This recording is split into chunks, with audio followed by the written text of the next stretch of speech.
did you talk something about not war on drugs? Sabihin na natin, Davao template. Ay, halo-halo kasi yung pinag-usapan Hindi, namin, tatanungin lang Mr. kita. Chair. Did you discuss about Davao template? O, nandito si Patay. Grijaldo, nandito kayo. O, now, let me ask you once again. Is there a meeting and it was discussed about Davao template? May I be Yes, allowed to please. ask? Kasi po, ang understanding ko kasi pag discussion, there's an in-depth na pag-uusap. Pero may napag-usapan po, but it's not in-depth. It's just passing, Mr. Chair. What I'm saying is, ma'am, diretso lang po. Nag-usap ba kayo tungkol doon sa Davao template? Yes or no? Napag-usapan din po. Mr. Napag-usapan. Colonel Leonardo, napag-usapan niyo ba doon sa 96? Yung Davao template? Yes or no? Mr. Chair, hindi ko po ma-recall yung Nako. about template. Pero mga... Oh, anyway, usap yan po na kami. naman ha. Yan na naman. Okay. As of now, hindi ko tatanggapin yung reasoning mo, pero I will leave it to that. Now, Colonel Patay, you were there. Yes or no? No, Mr. Chair. You were not there. No, Mr. Chair. In the second floor, you were not there. No, Mr. Chair. Are you sure? Yes, Mr. Chair. Okay. Sige. Chairman, let me put in record na tinanggi ni Colonel Patay na he was there. Colonel Grijaldo, are you present during the time? The first June 28, second floor of the DPWH building. Yes, Mr. Chair. You were there. Yes, Mr. Chair. Okay. Now, it was discussed about the Davao template? No, Mr. Chair. No? Yes, sir. Or no? So you contradict the statement of Ms. Garma na isa sa mga pinag-usapan doon? Colonel Gardo, you're under oath. Yes, yes, Baka Mr. maaga Chair. ka. I could not confirm the statement of... So, no. None. yes, Mr. Chair. Wala. O anong ginawa nyo lang doon sa loob ng kwarto? We were there the time, Mr. Chair. No, tinatanong ko, anong ginawa nyo? Kasi nakakahon kayo doon eh. Di ba? O, kinukonfirm mo ba na 96, kaiba isang room, 97 sa kabilang room? No, Mr. Chair. Ha? No, Mr. Chair. Okay. Again, Mr. Chairman, let it put in record that Colonel Grijaldo denied that there is a meeting that they were placed, the 96 and 97, in separate room. Now, Colonel Grijaldo, during that gathering, the President, former PNP Chief Bato de la Rosa, former now Senator and Senator Bongo is present. Dumaan po sa inyo, hindi? I could not remember... Oh, all you the- cannot remember. Okay. Mr. Okay, you cannot remember. O, Colonel Patay, since you mentioned that you were not there, so wala. Wala kang alam. Wala akong alam, Mr. Chair. Okay. Colonel Leonardo, in that gathering is the President, former President, Colonel Bato, PNP Chief, now Senator Bato de la Rosa, and Senator Bongo, pumunta po doon sa room nyo. Yes or no? Sir, ang naalala ko, nag-courtesy call po kami. Hindi, tanong ko kung pumunta sa room nyo. Ah, Pumunta ba hindi? sa room na, kasi sir, naka-separate na room po. Kaya nga, tinatanong ko sa room ng 96. Ang alam ko po, sir, nandun lumabas po kami sa corridor. Then we met the whole 96. Senator Bongo during that time. The whole 96. Not the whole 96, there are some class 96, Mr. Chair. Hindi nga, yung nandun na 96. Alam ko naman hindi lahat eh. Yes po. Oh, yes. Nag-meet po kami doon sa corridor po. O, pero nandun kayo sa isang room. Lumabas po kami doon sa room na parang waiting area. O, cubicle. Cubicle, di ba? Yes, sir. Oh, Parang yes. isang room siya. Na, Okay. Then So, lumabas nandun po si Senator Bongo, Senator De La Rosa, and the President. Tama? Hindi ko po ma-recall kung nandun si Eh, Senator Bongo. may in-introduce ka Bongo pa de nga la Rosa. isa eh.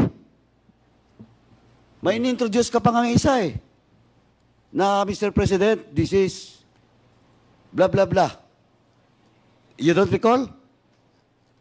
Actually, marami po akong Nako. pinakilala ko po yung mga classmates ko. Tapos, sino pa? Meron din po kaming hindi classmates. Sino nga? O you cannot recall? Marami po, Okay, sir. Mr. Chairman, dyan lang muna. Hindi ko na muna ipitin si Colonel Leonardo to that question. Now, Colonel Galma, do you confirm that indeed during that meeting nandun pumunta si General Bato, si Senator Bongo, and the President? No, Mr. Chair, wala akong naalalang pumunta si General Bato at saka si Senator Bongo dun sa aming... Sa room nyo? Yes, wala pong pangyayaring ganun po, Mr. Chair. Okay, anyway. Mukhang totoo yung sinasabi mo.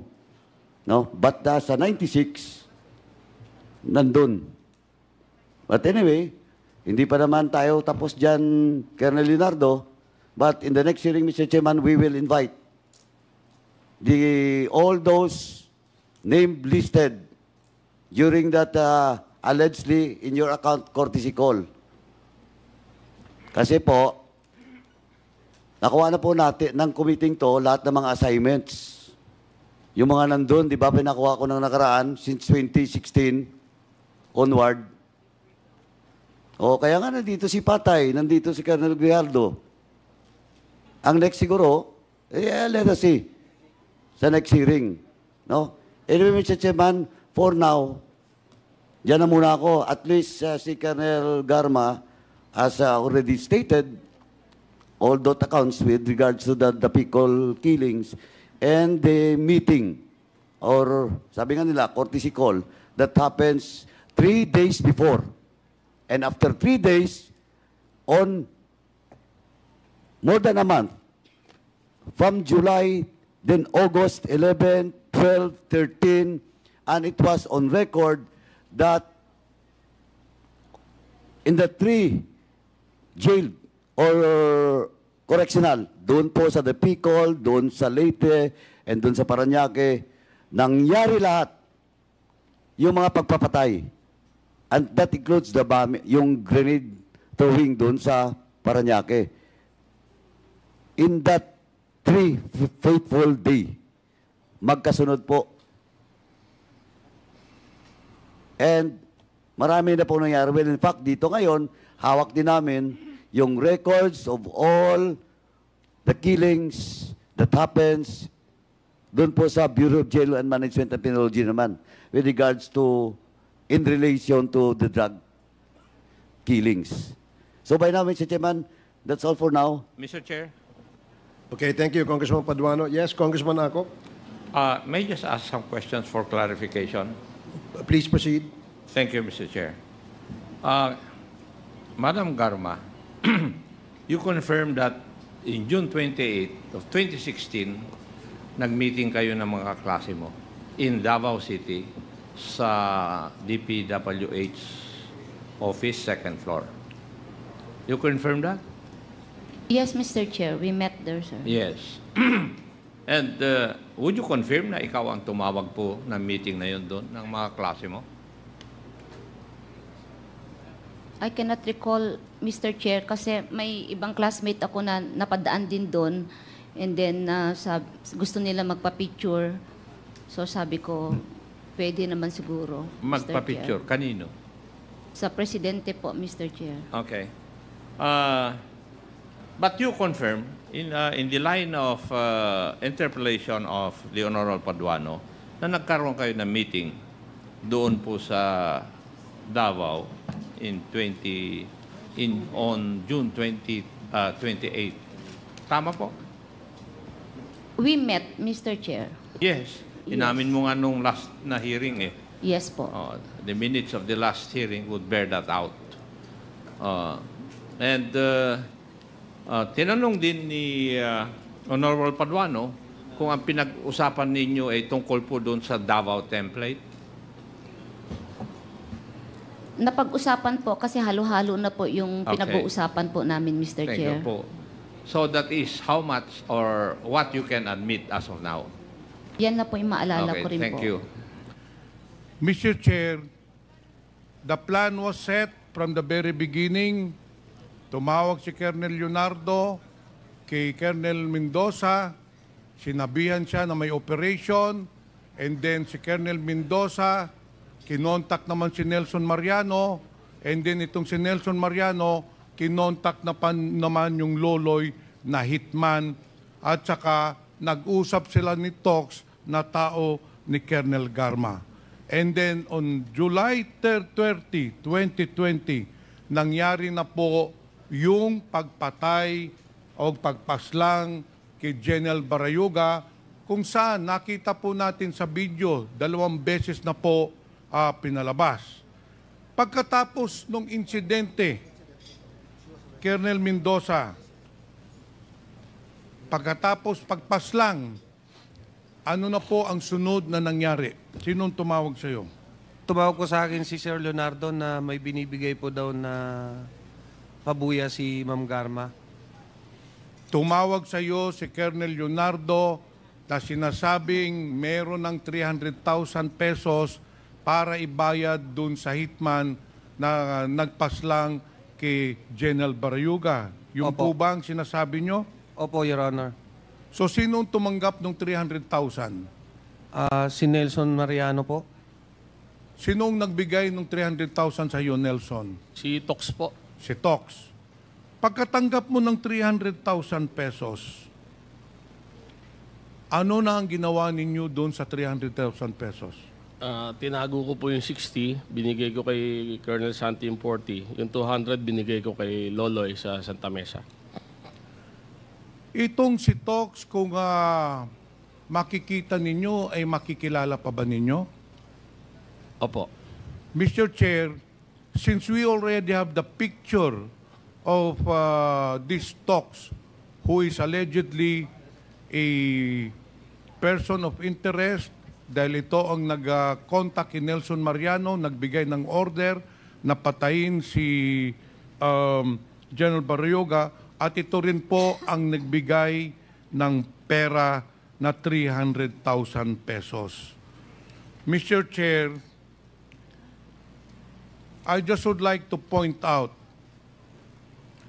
that at the time that General Barayuga was killed, there was an ongoing investigation by NBI regarding the corruption in PSSO, most specifically in the operations of STL, Small Town Lottery.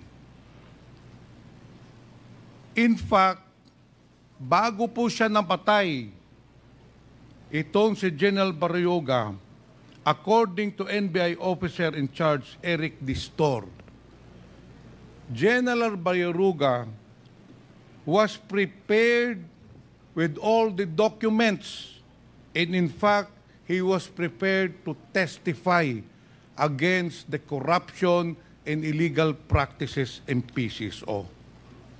Yun po ang motive bakit po pinatay si General Barayuga. Yung nakita po niyong pick-up kanina na sinakyan ni General Barayuga was given by Colonel Ruyina Garma to make sure na ma-identify po si General Barayuga.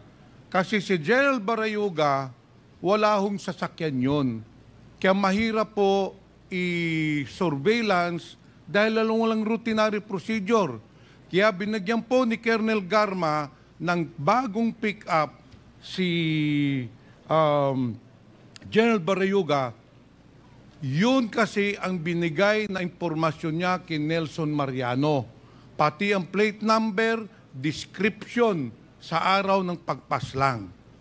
The motive of the killing of General Barayuga was to stop General Barayuga from testifying against Colonel Garma. Yun po ang totoong nangyari, Mr. Chair. And that is why I would like to recommend to this committee, in the committee report, that we should file the necessary cases against those perpetrators when I cannot let justice not be served to the victims.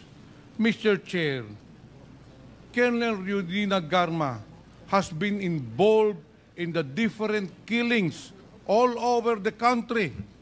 In fact, Mr. Chair, si Colonel Garma, nung unang pagdinig pa lang natin, involved na po siya doon sa pagpatay ng 3 Chinese drug lords, which was corroborated by the different resource persons. Nung si Colonel Garma din ay na-assign doon sa Cebu City, there were 198 killings as recorded and as reported by Mayor Tommy Esmeña. And ngayon po, klarong-klaro po na ang mastermind ng pagpatay kay General Baryoyoga walang iba po kung hindi si Colonel Garma in cooperation, in cahoots with Colonel Leonardo, based on the testimony of our 2 resource persons.